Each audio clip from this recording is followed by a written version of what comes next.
Antonio, after months of searching, is finally offered a job putting up posters around the city. This is a glimmer of hope for him and his family in the struggling post-war economy. However, Antonio's new job comes with a catch. He needs a bicycle. In a desperate act, his wife Maria pawns their bed sheets to raise enough money to reclaim the bike from the pawn shop. With the money from the pawned bed sheets, Antonio heads to the pawn shop, where he finally gets his bicycle back, securing his chance to start the new job. On his first day of work, Antonio begins putting up posters around the city. Everything seems to be going well. Out of nowhere, a young man approaches and, in a brief moment of distraction, steals Antonio's precious bicycle.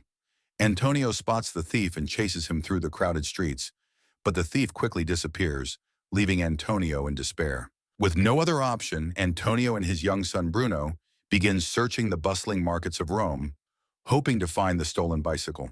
As they weave through the chaotic streets, Antonio checks every bicycle he can find, hoping to spot his own among the many for sale. Frustrated, Antonio questions the vendors, desperately asking if they've seen the stolen bicycle, but each lead comes up empty. Antonio tracks down an old man who may know the thief. He follows him into a church and confronts him, trying to get answers.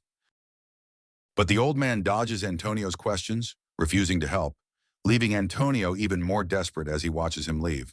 Finally, Antonio sees the young thief again in a crowded street. This time, he follows him closely, determined to reclaim his bicycle. Antonio confronts the thief in his neighborhood, but the thief denies everything, and the locals back him up, making it impossible for Antonio to prove the theft. With no evidence and the thief backed by his community, even the police are unable to help Antonio, forcing him to walk away empty-handed once again. As the day drags on and Antonio's hope fades, he sits by the curb, grappling with the growing temptation to steal a bicycle himself. In a moment of desperation, Antonio grabs a bicycle from the street, but within moments he's chased down by a crowd, caught in the act. Antonio is apprehended by the crowd after attempting to steal a bicycle. Humiliated and crushed, he faces the consequences of his desperate actions. In the final scene, Antonio walks hand in hand with Bruno, defeated but still together. They silently head home, with no bicycle and no solution in sight. Thanks for watching. Don't forget to like, comment, and subscribe. You've just caught a glimpse. Until the next movie moment, keep watching.